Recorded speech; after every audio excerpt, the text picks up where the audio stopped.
Wade sukkel om Zoe en Oliver se nuwe verhouding te aanvaar, terwyl Kate 'n regte seerower ontmoet. Intussen word Susan en Ilana se lewe omgekeer wanneer iemand onverwags by hulle woonstel opdaag.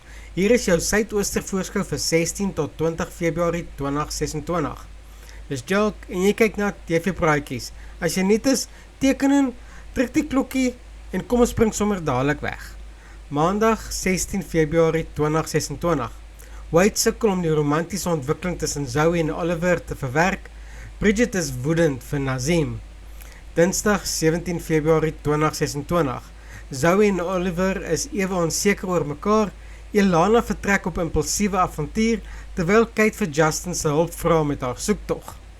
Woensdag 18 Februarie 2026.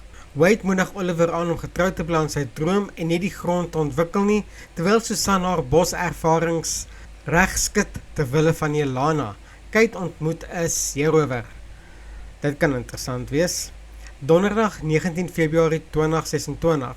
Wade is neerslagtig oor Zoe se nuwe verhouding en Rian is bekommerd oor Kate.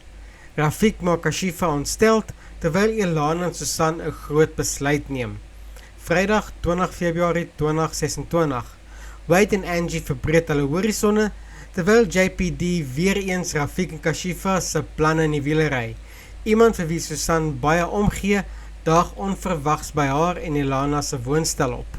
Dis jou Suidooster voorskou vir 16 tot 20 Februarie 2026.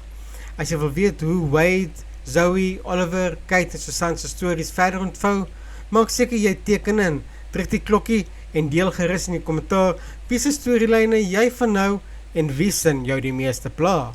Tot volgende keer.